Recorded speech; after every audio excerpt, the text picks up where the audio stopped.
Welcome to the Insight Podcast. Joining me on the show today is Adele Kamel Whitley. Adele is a mindset and transformational coach who wants you to remember, before you can sell anything to anyone, you have to buy yourself. And this is the topic of our conversation. How do we buy into ourselves? How do we unpick the stories we tell ourselves and create a new story? So I talked to Adele about what she means by buy yourself and why doing this might upset the people around you.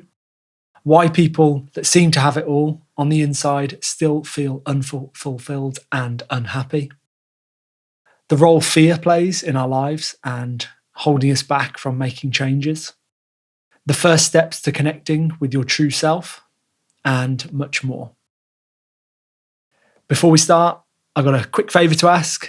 If you haven't already, please hit the follow button wherever you're tuning into this episode. And then if you've been listening to the show for a while, I'd really appreciate it if you rated the show too. This will help more listeners discover the podcast and the insights from all of my amazing guests. Thank you. So now for my conversation with Adele Kamel Whitley. Enjoy.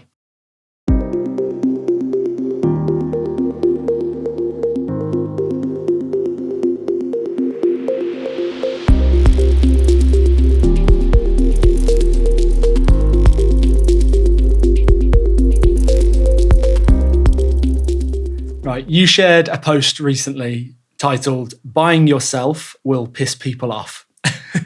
What do you mean by buying yourself, Adele? So buying yourself literally means living a life from yourself. It literally means living a life that's true to you. I know it sounds a bit cliche, but the whole essence is that, the way you're living your life today, is that your values that you're living from? Is that your stories that you're living from? Is it your beliefs? Is it your passion? Is it your aspirations?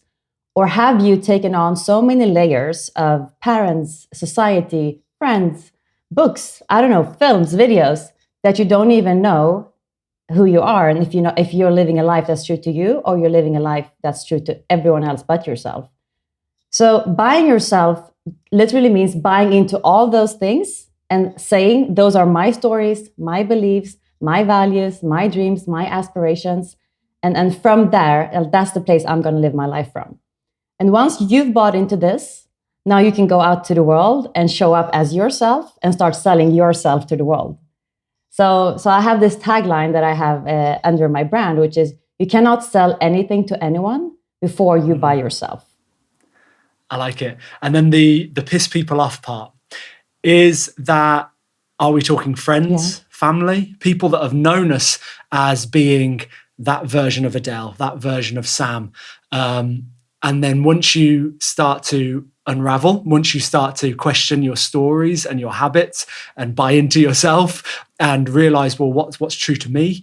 And then maybe you start acting differently, you start hanging out in different places, you're interested in different things, that inevitably can rub people up the wrong way, can't it? And then they are questioning you. And I think they're also questioning themselves, aren't they? And thinking, right. They are questioning. Like, this person's looked at their story. Maybe I'm not looking close enough at my story. And that gives me a bit of discomfort. Does that sound familiar? Yeah, absolutely that.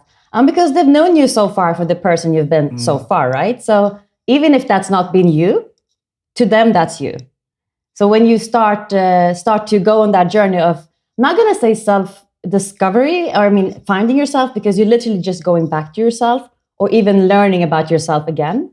So when you do that and you start speaking up for yourself, start setting boundaries, maybe you used to say you liked one thing and you don't anymore.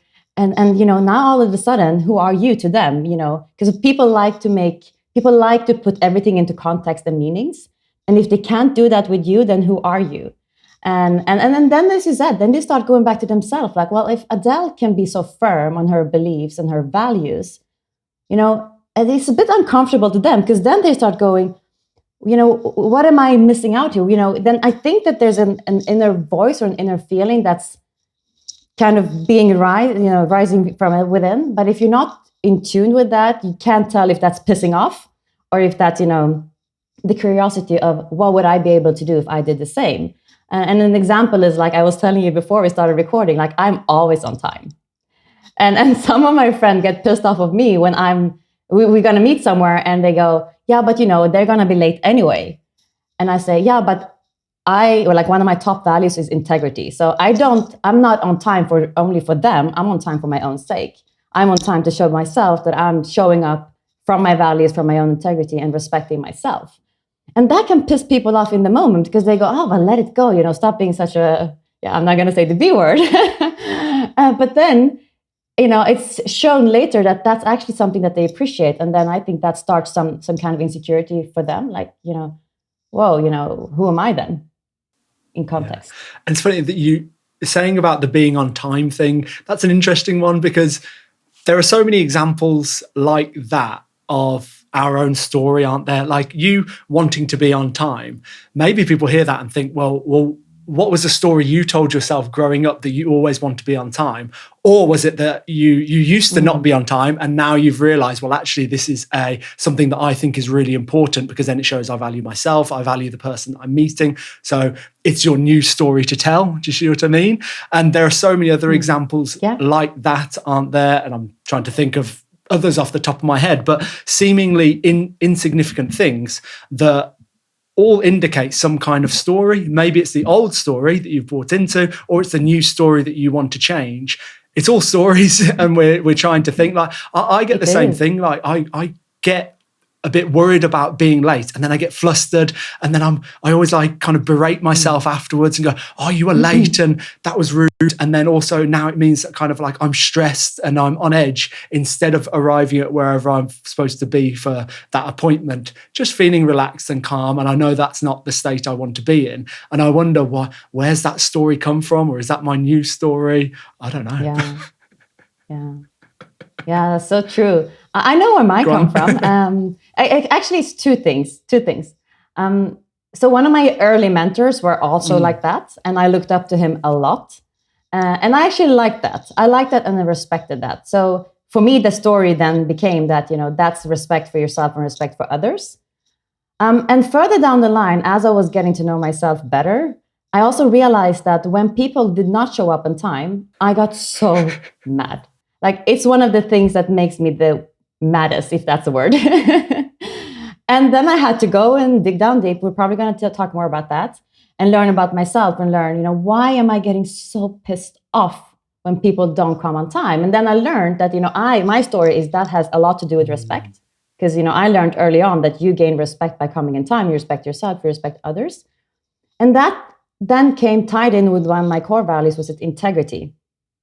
So now for me, it's learning to also honor my values by showing up in time. But of course, it all starts from the story I told myself that, showing up in time is respect, both ways. Yeah, for sure.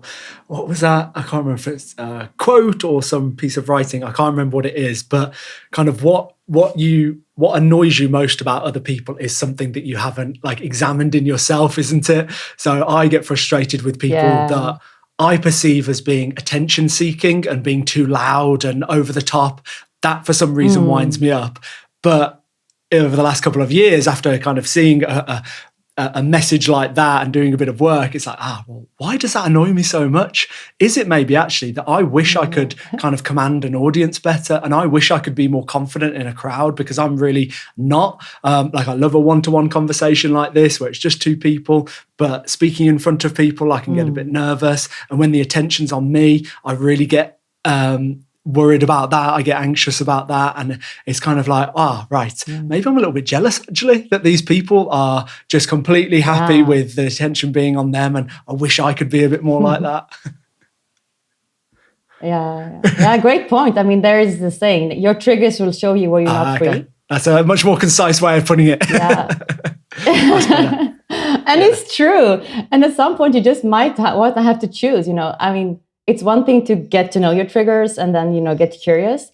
But I think also I've decided that I want to have it like that because, at some point, what is stories? What is what you want? What is your values? What is triggers? And I don't know, at some point that all goes into each other. And when it comes to time, I think I decided that I like to have it like that. But sure, I get jealous when people are so relaxed about it. Like, seriously, it triggers me so much. Yeah, that's true.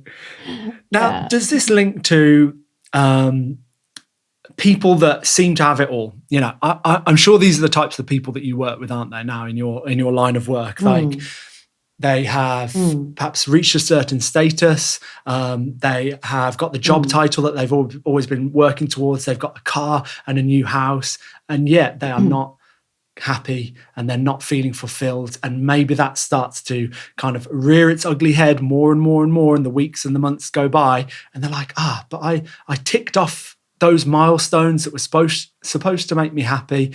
So why am I waking up not feeling happy? Why am I not feeling fulfilled every morning? I've been working towards these things all of my life. This is what I was told would make me feel content, and it's just not happening. Does this link back to the stories that we tell ourselves or have been told? Yeah, absolutely. The key word there was, like you said, these things that were supposed to make me happy. And I think that's where it all starts. Like, supposed to make me happy, according to whom? According to whom? Who told you will be happy when you got the career or the title, or you bought the house, or you got married even, or, and I was that person. I am speaking firsthand from myself. I lived that life for so long. I must say, on and off. On and off, I followed my dreams. On and off, I went back to this other voice in my head of what I'm supposed to do. And the question here is, like, who told you that you were supposed to feel this or to do this? And based on what are you doing it? Is it based on, this achievement, or have you ever stopped and think about what is it that I want to achieve, and how would it feel to achieve that, and who am I becoming along the way? And that, who am I becoming along the way, and how does my day-to-day life look like going to that goal? Is that the life I want to have? Is my day-to-day life fulfilling enough to, even if I don't reach that goal, that I'm happy and fulfilled? And I think that's the question many people don't ask themselves. They just have this goal, and every day they're just unhappy in pursuit of that goal. And then they reach the goal, or not. And they go, but why am I still not happy? And then for me, it was literally misalignment, total misalignment. Like, I have bought into the stories and the beliefs and the status. And most of all, I was not aligned with my own values. And that had a ripple effect of everything around me, on my husband, and on my job, and on my family, and even my finances and my health. But on the outside, I had it all. And it was the most painful feeling ever. But that's how By Yourself started. And I work with so many people that are there. So, we kind of catch it before it happens. So we need to just reframe their meaning of success, and literally make sure that you're living every day as if that's your best life ever, your best day ever. But also people that's gotten there and wonder, why am I not happy? I do wonder what the stories, they must come from right early on, surely, from childhood, from school, from being rewarded for getting the highest grades, and, I don't know, seeing mum or dad coming home and, like, really celebrating the promotion and the fact that they've got a pay rise. Maybe they've got a pay rise, but that means that they now need to commute an extra hour either side. So you're seeing less of them, but everyone's really happy because they've got this promotion and it's more money. But you're thinking, well, but that means I'm spending less time with this person that I love. So we're just told like the opposite, aren't we? We're told that, that is the thing to strive for, because it seems like that's what makes everyone around me happy. More money and a new car and a house. That's what we're celebrating, because we don't hear conversations around us saying, I've got so much more free time now. I'm just so much more relaxed. I didn't take that job promotion because it would have meant that I'd have to travel further and spend less time with my family. I don't want that. I just want to spend time with my family and the people that I love. Yeah. How crazy is that? How crazy is it that it's so deep rooted? And again, it's literally just copying behaviors, pick up patterns of how people talk. Again, what did you pick up growing up? Pick up what people say, pick up what you thought was an idea of the successful life, and then you just go on with it. And if you don't literally stop and pull the brake and say, what's going on here? What am I doing? Do I even want this? Whose story or whose dream am I living? Where did this come from? And maybe it came from your mom, and maybe your mom didn't even know who she passed it on from. But at some point, we need to stop at this moment and, break this pattern or this cycle and, be in this generation, like, we're not going to pass it on forward. And bringing awareness today, if you ever, end up having kids, imagine the ripple effect it will have on your kids if you're aware of your choices, stories, how you speak, what you say in front of them, how you behave, the congruency and all that, and what you pass on to them. It will save them so much work. I hope, I believe, I want to believe. Yeah, for the coming generation. No, that's the goal, isn't it? For sure. Break some cycles, for sure. Break those patterns. Yeah. So if we go through this kind of a bit of a journey, so maybe the people that are listening to this, because of course they're a very insightful, switched on audience, they might be listening to this episode because they're recognizing this in themselves. They're maybe thinking, that resonates. I've ticked things off, but I'm still not feeling great. Okay, I recognize that maybe there are stories that I've told myself and I'm in these patterns and these habits. What's going on? And so then they're at the point where, right, maybe I need to make some changes. But even then, there can still be some resistance, can't there?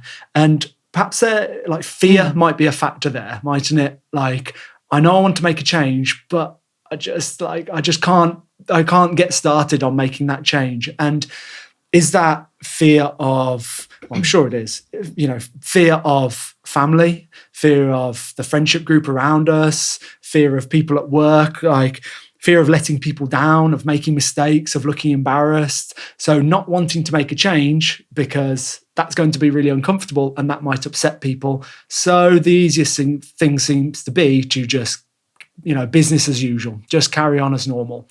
So what role does fear play and how can we perhaps overcome that fear? Yeah.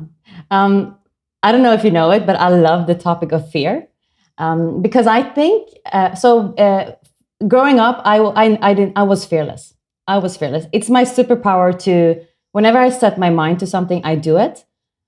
And unconsciously, growing up, now when I have so much more knowledge, I know what's going on. But unconsciously, I just took it and ran with it. For me, if I think about it, if I really reflect over when I was young, fear was not there to stop me. Fear was just there to it was exciting for me. It was exciting to do what everyone else did not want to do. And I'm still that way. If you tell me to go left, I'll go right. But of course, when you have to work with people, you have to understand and you have to be able to also pass that on. I can't just say, this is me. And for me, I think the biggest thing here is the meaning that we give fear. What meaning are you giving to fear? Fear today comes automatically with it's defaulting something bad. But what if we can reframe fear? What if fear was just there to tell you as a sign from your body that there is something that you want, there is something that you desire, there is something there that you don't have yet and you don't know how it is yet, but there is something that you're curious of exploring. It's a bit uncomfortable because you haven't done it before, it's unknown, but it's not scary and you're not going to die. Like if you really think about it, fear itself comes from the fact that we go out and hunt and we might get killed. So it's the perceived fear that's not even there that stops us from acting upon what we really, really want. So I try to work with people, or I work with people to tell them, what if you get curious? Why does fear arise? Because I really believe if there's no fear, you don't really want it. If it's not really bringing up some feeling in you, because then there's something to lose if you don't go after it. So there's a fear. And there's the saying, everything you want could be on the other side of fear. Your biggest dreams can be on the other side of fear. So yes, there is all this fear of a perceived fear. It's a perceived fear. So it's not real. But the feeling is there. And what about reframing that feeling? What if you're anxious, or excited? What if you're more excited about what's going to happen when you do that? So it's just a signal from your body. It's not scary. It's just a bit uncomfortable. It's new. And it requires from you to step outside of your comfort, the known, into the unknown, and experiencing a new feeling, experiencing a new experience that you don't know before. And that's going to feel new. But doesn't have to be a negative thing. And what's the option? Staying? That's more scary. More scary, isn't it, to stay put? It's more scary. Yeah. Yeah. But that's the thing. So people want to stay in the familiar, right? So everything that is outside of, the comfort zone that we all talk about, it's going to feel different. And because we don't know, then that kind of brings up this fear of, what if there's a lion behind that corner that's going to kill me? But I can tell you 500% it's not. And the best thing here is when you face fear and do it anyway, oh my God, the confidence that comes with that, the confidence you build in yourself and the belief in yourself. Like literally when I work with people and myself to overcome fear, to, face the fear and do it anyway, I just want to go out and feel more fear. Because now I know that fear is a feeling, it's a sign of something I want. And I also know that when I chased it last time, I didn't die. And if I die, what's the point? I'm dead. So it doesn't matter anyway. And that's the cool part, the confidence that comes from chasing fear, overcoming fear, and step into courage, and then getting the reward on the other side. Wow. What I've seen, the transformations I've seen there, and how people start to believe in themselves and their capabilities, it's a game changer. I've just got so much love for everything that you've just said, truly. And it's one of those really well-timed conversations speaking with you, Adele, because so much of that resonates. In the first part, because learning more about how, our mindset around things like fear and stress and anxiety, and the more I read and speak to people about how we can reframe that, you're feeling really stressed about delivering some training at work and seeing that as a really bad thing and kind of getting all het up. And then you go, well, why am I stressed about this? I'm stressed because this is really meaningful to me. I want to do a good job. I want it to be useful. Oh, wow, that's great. I'm feeling stressed because I want to make a difference. You're feeling anxious about a competition or something, you've got a race coming up. Well, that's a good thing. It shows that your body's prepared, you're ready to go. And it means something to you. You're about to go for that goal that you set yourself, and you might just get it. If you were just lethargic and half asleep at the start line, well, you're probably not going to get your personal best, are you? But if you're feeling kind of on edge and anxious and ready to go, great, that's a good sign. And then the other reason that really resonates is just the stage I'm at the moment. I'm looking very soon for to have a bit of a career change, maybe where I'm living, changing where I'm living, moving. That could be somewhere else in the UK. It could even be abroad, even just for a couple of months or maybe longer. I don't know. But there's lots of things where basically, we're talking of stories. I'm questioning all that, and I'm questioning where I'm at in life and thinking, what do I really want? What would I like to pursue? And knowing that I don't feel that kind of, I don't know, I'm just kind of itching for a change, basically. I just want to try something different. Yeah. And I talk to people about this, and I'm like, I'm nervous. I'm nervous about changing career and trying something new, or maybe trying some time abroad. Like, I'm feeling a bit scared by it. And so many people say to me, but isn't this exciting? Isn't this a good thing? Can't you look at this as a really exciting time in your life? I've got a big family in England and around me that I don't want to leave, but at the same time I haven't got any other ties like a partner and children of my own, so I am free to go off and head to Thailand or Costa Rica or something for a month or two. Why am I seeing that as exciting? Instead I'm seeing it as this like thing that I'm nervous about and worried, and it's like, why? I need to change that. I'd like to change that mindset and look at it as a really exciting time in my life instead of wasting my time worrying about it. Because like you said, I'm worried, and then I'll do the thing and I'll be like, well, what were you worried about, Sam? Like, this was great. Just enjoy the process. What's the point in worrying about it? Yeah. I'm wondering what the story you're telling yourself about you leaving in context to your family and your big circle of friends. I'm wondering what that story is.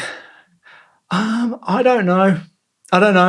We're a very close family. So part of that story is that we're close, and I want to be there, for my brother and sisters. I want to help look after my nieces and nephews. I do that a little bit. I help out kind of when I can. Maybe they'd think that I could help out a bit more. I don't know. But, when I can, I'll, look after my niece or take her to dance or go with my nephew somewhere, whatever it is.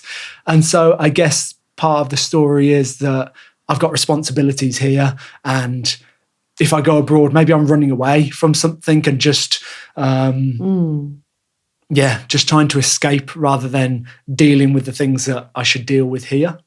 Maybe that's the story I'm telling myself. Or, yeah, exactly. Or do you really have responsibilities? Or did you take them on yourself? I don't know. Maybe I just took them on myself. I know that my brothers and sisters would be very encouraging for me to go away. They wouldn't want me to stay just to kind of help out at the weekends. They'd want me to go and try new things. But then there is still kind of that safety story as well. Like I've got a career in teaching. It pays well. I've got good holidays.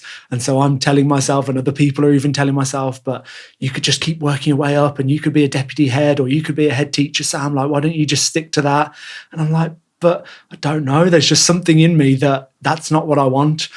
I see people that work from home or they go and work abroad and it's just kind of like they're digital nomads. I'm like, oh, I like the sound of a bit of that. I think there's a bit of adventure in me that maybe I've suppressed for a long time, and I want to try it.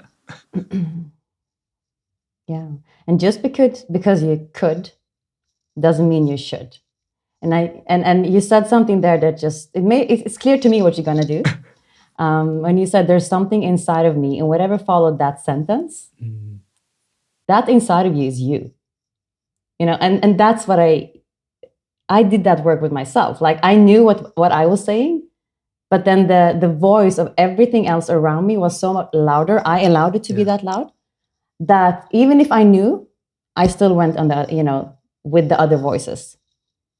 But there will come a point, and I promise you this, unless something really bad happens and you won't live that far, that the pain of listening to other people will turn into different other worse emotions. Can be resentment, regrets, hate. And I also like, showing up physically. This is not a coaching session right now, but when you said there is something inside of me and then whatever followed that, for me, it was clear to me. And you also said, people tell me you could do this and that and this and that and this and that. Yeah, you could, but you don't have to. Also, last thing, even if you would go and travel the world and you would want to come back to Birmingham, could you not then pick up where you left and just continue that, if that would turn out to be your ideal world, an ideal dream, an ideal life? Yeah. And this is what... So what are you really, really, really losing here, or what's the real risk? Exactly. Yeah, it's true. Yeah, I could go away for a year, and teaching is one of those jobs where we're always going to need teachers. I would find a job very easily. I'm sure I could take a year out, come back and just pick up where I left off. It's so true. Maybe the other part of the story is though, you haven't got time to waste. Like, who are you to go off traveling and living this lifestyle? I need to find a wife. I need to have some kids, time's ticking. Like I can't waste another year, like in speech marks. Yeah. Do you? Yeah. And also what if all that is on the other side of fear? Yeah. I mean, if you keep living your life the way you've done so far, every day in, day out, which is probably a good life, not saying anything about it, but obviously there's something that you don't have today that you want to have. So most likely it will look the same 1 year from now if you keep doing what you're doing today. Or you can just try something else. Because I think life is not about arrival. Life is about, trial and experience and then iterations and then exploring. And then again, you can always go back to what you know, but you don't know what you don't know. And yes, time is passing. And so what? Time is here for you to enjoy it. It's not here for you to have a scarcity mindset around it. It's here for you to embrace it and enjoy it and make the most out of it. And only you know what that is to you. But I think many people have this scarcity feeling of time is passing, that they just end up being paralyzed instead of doing something with it. Because time is passing, for sure. Yeah, there's nothing we can do about that, is there? No, absolutely. No. Like I know this. I know this about enjoying the process and not just trying to tick things off, but actually just enjoying each day as it comes. And yeah, it's easy to fall into that, isn't it? Worrying about the future, going over mistakes. Oof. Yeah. And looking back, how much has worrying or doubt cost you so far in your life? How much has that, what has it robbed you from up until this day? So much. I saw a great tweet that said something like, worrying is great. Every time I worry about something, it never happens. It's just true, isn't it? It's the best way of making something not happen. Exactly. The amount of things that we worry about that just don't, they're just never, either they don't happen or they're not as bad as you thought they were going to be. And you just, the energy and the, just the whole mind frame that we had during all that time was just a complete waste. Oh, well, I appreciate the mini coaching session, Adele. Sorry, go on. No problem. No, I just want to say that's the thing. So you're spending energy in a place where it's not taking you forward. So the only thing you're doing is, working on this downgoing spiral, because you're putting in, instead of, you could put this energy in actually bringing yourself forward and doing stuff and making stuff happen that you want. But we're spending the energy in the right place. And energy is such a spot on word, because I believe in energy management, not time management. And I believe, wherever your energy is right, that's where you show up as your true self. And it felt a bit when you were talking about that feeling inside of you that wants something else, but that's also an energy that you're recognizing, a different type of energy that you would show up with and as if you would follow that path. Yeah, I want to go on to asking about, the first steps. But before we do, just what you've just said, and also when you said that, you recognized as soon as someone says, within me, I know, whatever, I can't remember what I said. Was it something like that? From inside, I know. Yeah. And I think that's a important point to kind of linger on it, in that's a good sign, isn't it? Like, for example, I know that when I was saying about that and going abroad and traveling, that's a really good example, because I know every time I get on a plane and go traveling on my own, I've done quite a bit of solo, hopping over to a city for a few days or even some longer stints abroad and things for a few months, and done it on my own. And the feeling I get when I sit in the plane, I'm on my own, I look around, I'm just like, yes, I feel like so... I don't know what it is. Feel like an adventurer, even though I know that's ridiculous, because I'm, following a very set path by the plane. It's not like I'm some explorer going out off to the Antarctic or whatever. That's ridiculous. Another story I'm telling myself that's ridiculous. But anyway,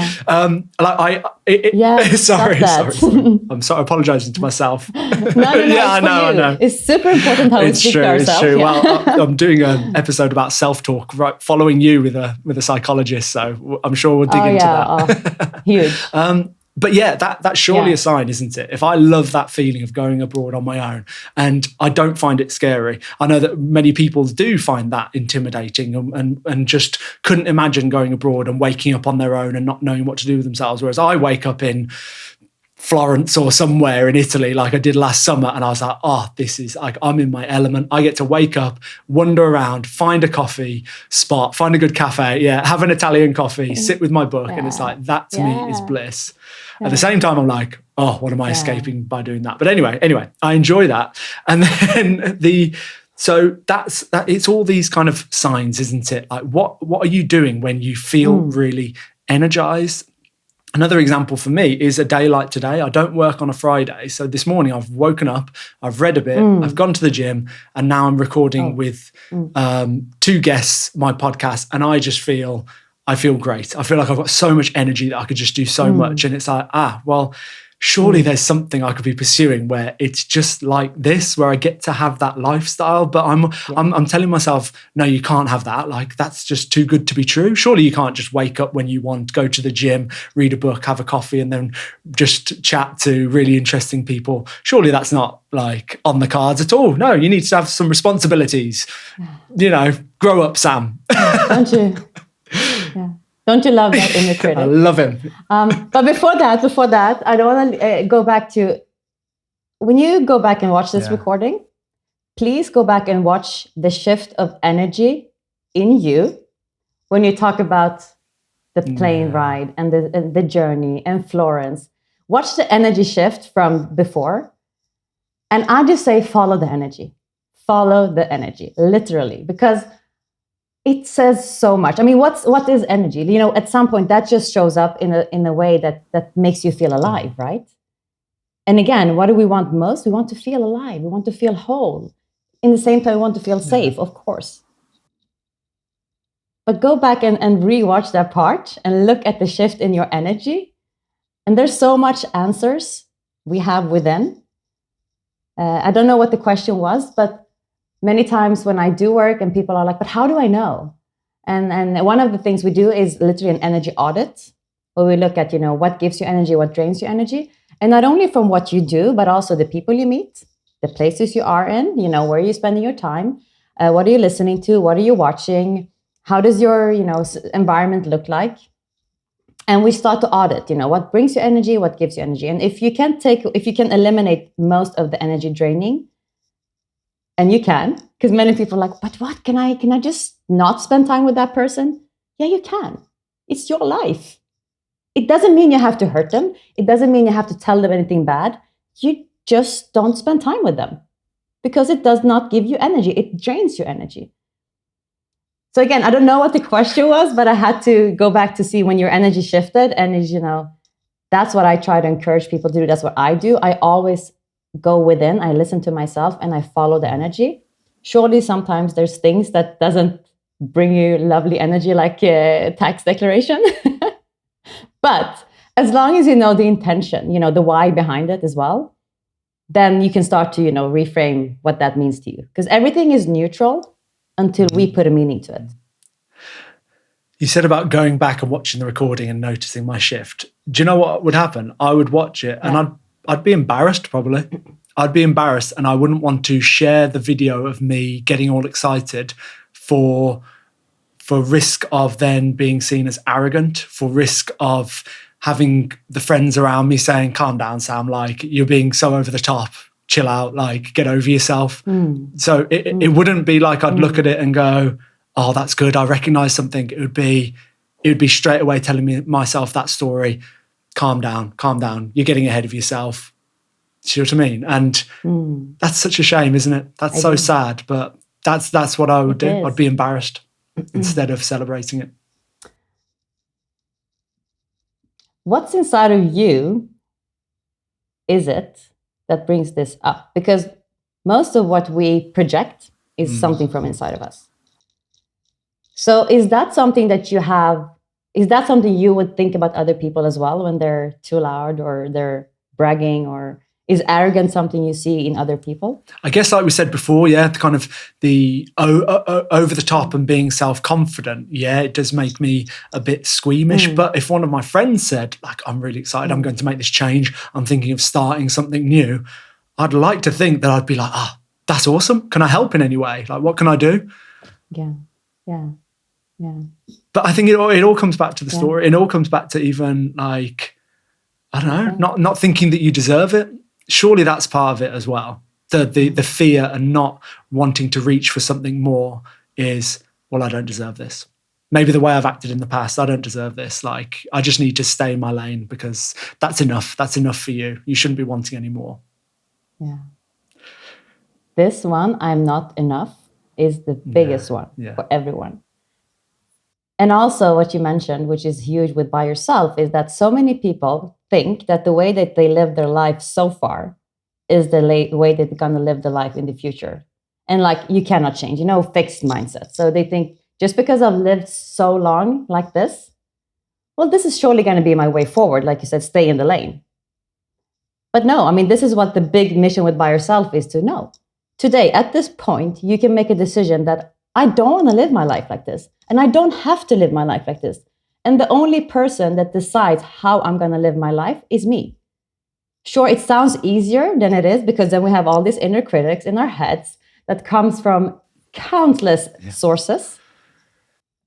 But if you just know that those critics are only critics that we made up or someone else put upon us, and we can tune down, if not even eliminate the volume of that, and raise the volume of the inner cheerleader. Because there is a cheerleader. You were able to say, if that was my friend, this is what I would want to say. So why can't we be our own best friend and our own best cheerleader. Why is it, Sam? And this gets me going. Why is it that we're so good at lifting people up and showing up for everyone else but ourselves? But when it comes to us and our dreams and what we want, we just play small. We talk ourselves out of it. We talk ourselves down. And all of a sudden, we're not enough. We don't know anything. You should just go back, stay in your lane and do nothing and die at 30 and get burned at 75. And that's it. Honestly, it's like gets me going, as you see. I can see the change in energy, Adele, for sure. Yes. I love that. And it's like... Yeah. No, well, it's clear that you're passionate about this work. It makes me sad in one way. That you're doing such good with the people that you work with, because, in just 20 minutes, you've kind of unpicked my brain and started to make me question some things. I have to hold myself back. That's fine. It was supposed to be a podcast episode, wasn't it? Not a coaching session, but I'm grateful. Yeah. But I'm Lebanese. I can't take the fears out of it. It needs to come out in some way. So, before we started talking energy and when we most feel alive, I was saying that then on that journey, then maybe we're getting to the point where, okay, we've recognized the story, we've overcome the fear, and we want to make some changes. So what are some of those steps then? And I realize it's going to be very individual, but what are some of the things that people can start putting in place? Something that comes to my mind is, are there some powerful questions you can ask yourself to get going? But that's just what comes up for me. I don't know how does one make the first step? Yeah. Great question. And like you said, there is no one size fit all, but there is you are your person and your size fits all. So one of the questions I always ask, and I know this is not what you wanted to hear, is when was the last time you spent time with yourself? Because that's where all the answers is. The answers is and will always be within you. Same, with me as a coach. When I work with my clients, I tell them my job is not to do anything but hold space for you and create that space that you can just go inside and find out the power that's inside of you. I am not here to do the work. I'm here to encourage you. I'm here to ask provoking questions. I'm here to maybe a bit mess with your mind and then get you to shift perspective and see things in different ways. But the answers will and have always been within you. So the first step I always do, whether people believe it or not, because some people do not believe in journaling, for example. And it is literally to go in within yourself. And this is not a Dear Diary thing. This is a journaling. The reason I say journaling, you can also just sit with yourself and have a conversation out loud with yourself. But the reason I say journaling is because when you take a pen and paper and you just start writing, there is a power in that. And when you do it, without judgment, when you go from your head to your heart, and you start asking, why do I feel like this? And then you answer yourself, I feel like this because, this way. And then another question comes up. Okay, but if I feel like it's because this way, how can I feel like what I want to feel? And then you start to have this conversation with yourself. I mean, how do you get to know another person? If you don't spend time with your spouse or with your best friend or with your family, at some point you will not know these people. But it's amazing to me how we never spend time with ourselves. And then we want to know ourselves. And then everyone says to me, I don't even know who I am anymore. And when I ask them, when was the last time you spent time with yourself? And 99.9%, if not 100, I'm just saying that just to leave some space, says, what do you mean, Adele? They never thought about the fact that in order to know yourself, you got to spend time with yourself. You need to connect with yourself. So that is the first step. As maybe boring, this is not the magic pill, but the thing is, you will always have yourself. You will always have your inner soul, your inner guidance, your inner truth, your inner energy, whatever you want to call it, to go back to and find out. And again, we go back to what you said. Inside, there's this voice telling me to, yeah, that's you. That's the first step. And from there, whatever follows is literally, the beliefs and the stories that we have of why we're not doing it, right? So to connect and reconnect with yourself, and this can take some time, that can also bring resistance, because sometimes when you go into yourself, you must face some stuff that you have been pushing down. So it can become scary. But what's the option? To live a disconnected life? So, yeah. Spot on. It reminds me of so many other areas of life where awareness is the first step. If you want to, breath work has become something very popular recently, and for good reason. I think the benefits that people are getting. And the first step in that is, well, just notice how you're breathing. Notice when you're kind of really tense in your shoulders and breathing really high up, and you go, oh, right. And then within you, well, that's not making me feel good. So how could I change my breathing? Well, I'm going to slow it down and I'm going to make it deeper.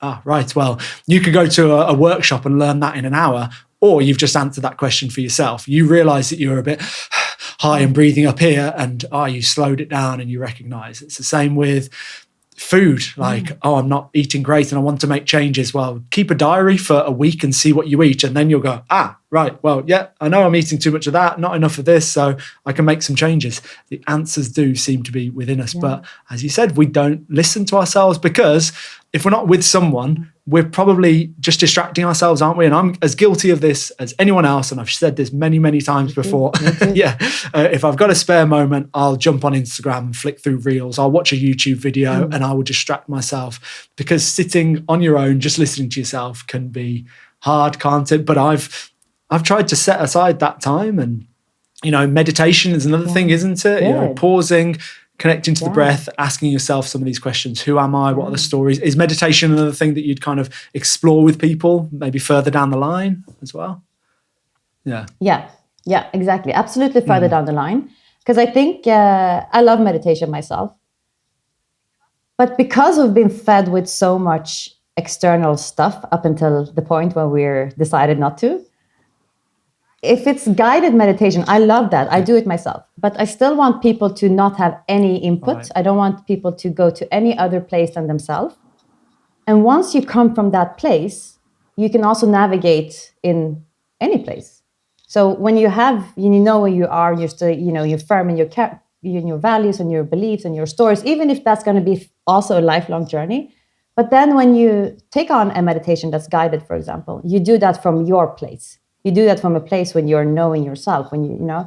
So I encourage people still first to get to know themselves, at least to a point where they start listening to themselves. But meditation can be so many different things, right? But when I say connect with yourself, I also say, without meditations, without any external things, anything, like phone in another room, no sounds, no impressions from anywhere, literally you, yourself, and me, myself, and I. And then, of course, meditation is amazing. I love meditation. I love visualization. It also helps us expand, our own sometimes limitations and our own feelings. It guides us to do that. So absolutely a part of my practice today. Every morning, that's the first thing I do. Oh, wow. Excellent. Is there anything else that, in terms of first steps, other than this journaling, asking questions of ourselves, other things further down the line? Something that I think about is having those conversations with people when they are kind of questioning you and trying to keep you in that kind of living out that story that they've made for you. So they want you just to carry on the same as normal.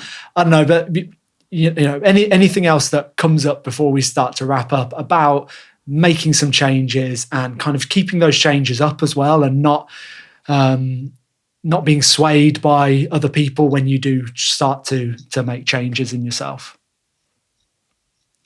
Yeah, absolutely.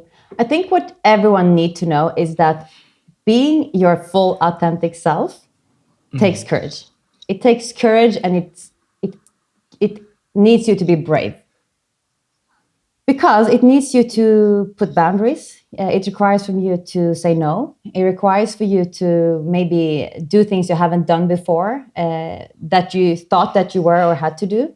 And in order to do that, I think, or what I do and what I encourage everyone else to do, is still always connect to yourself.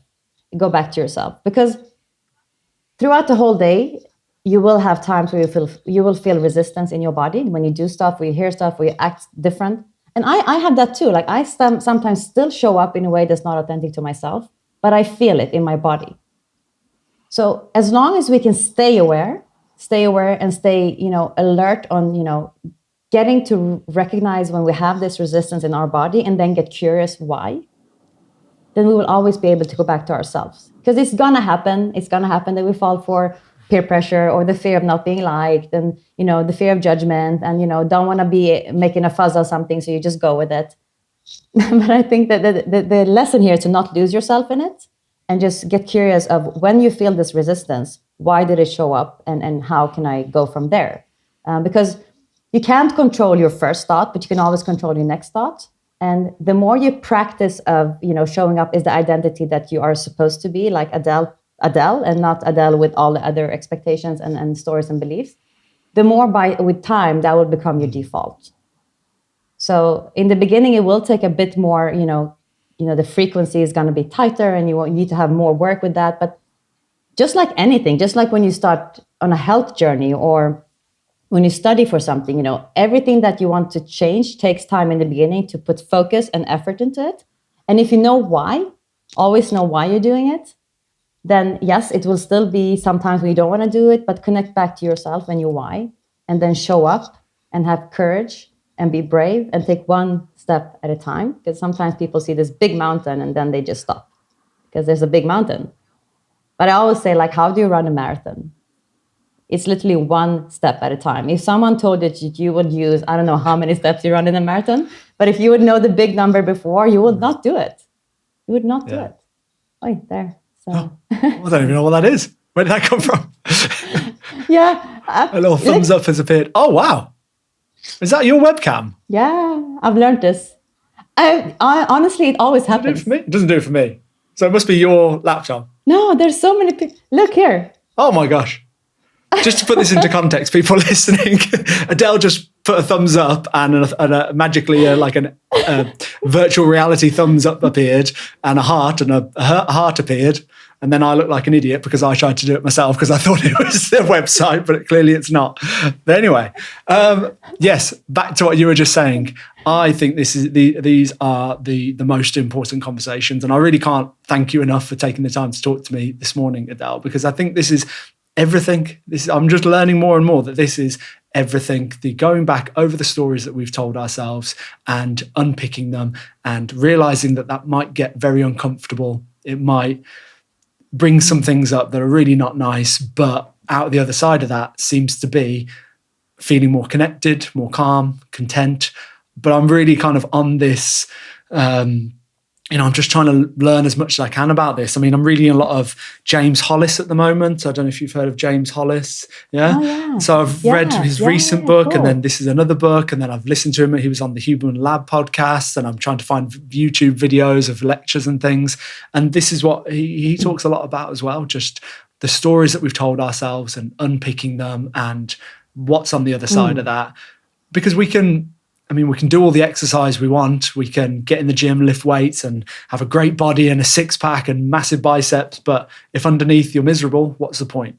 You can change your diet, again, lose a load of weight, feel really proud that you're eating in this really sustainable way that's great for the planet. But again, you're miserable. What was the point? Yeah. You can rise up the career ladder, be really successful, buy the latest car and a massive house, get the job title.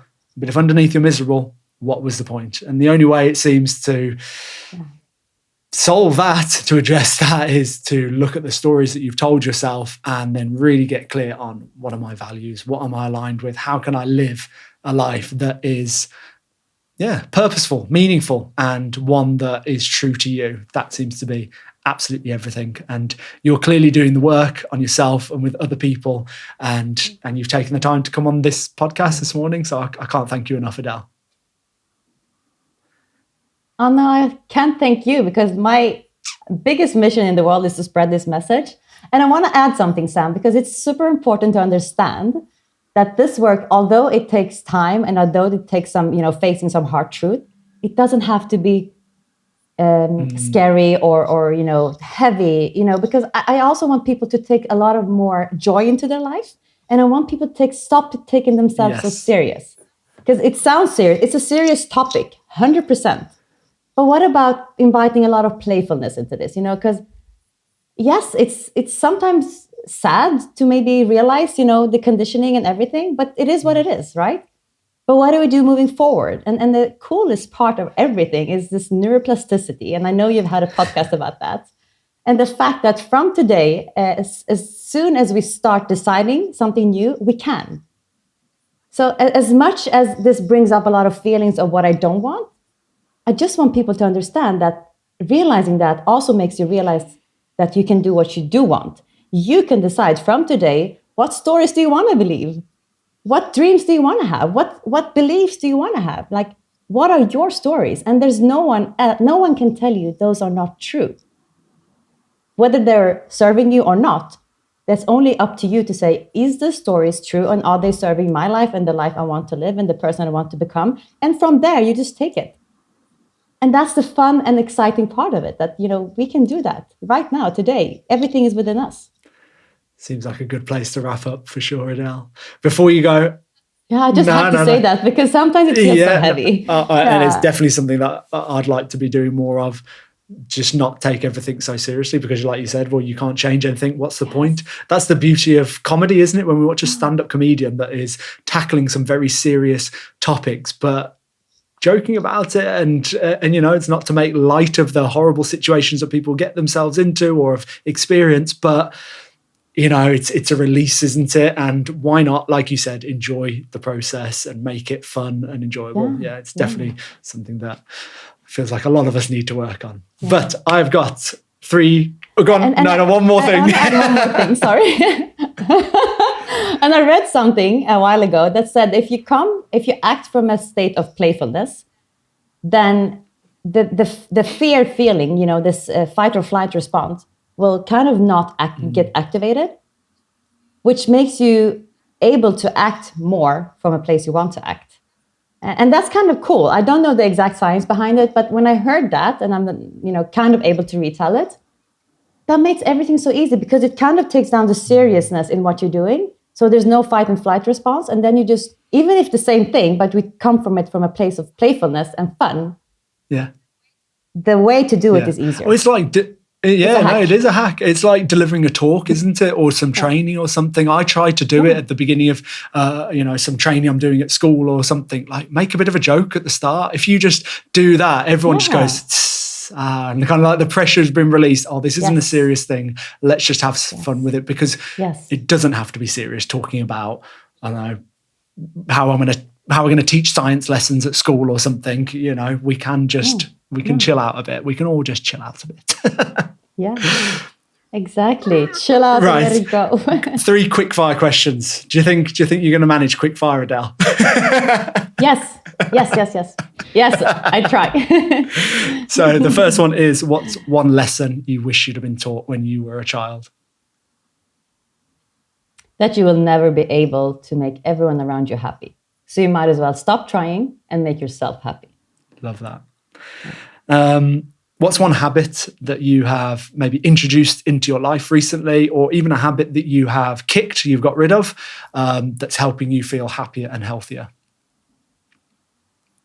Absolutely spending time with myself, connect with myself, getting to know myself, like literally having that in the calendar, time with myself. Nice.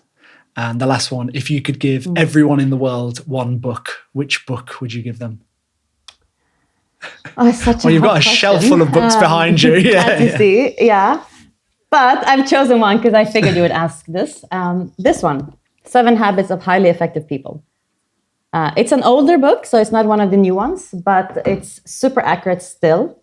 It's great. It's amazing. Stephen Covey. A classic. I see that brought up a lot. Yeah. Right. Thanks again so much. People that would like to connect with you and find out more about the work that you're doing, you're very active on LinkedIn, aren't you? Sharing some great posts and some insights on there. Where can people find you? Yeah, so LinkedIn is my absolute go-to for now. Like you said, I'm there every day. So if you want to have a conversation or anything, I'm there every day. My website is under construction, so it will have to be LinkedIn. Yeah, and it's my full name. Okay. Well, thank you again, and I'm sure we're gonna Thank you, Sam. End this call, and I'm going to be coming back to you anyway with some questions. I'm sure you're going to have to. You know all about me now, Adele, don't you? Yeah, you know welcome. My personal life, my story, and you're going to not hear the end of it. I can't wait to meet you on the other side of the world. That sounds good. Well, if next time I'm in Stockholm, that would be great to grab a coffee or something. Yeah, let's do that. I can't wait. Thank you for the work you're doing, Sam.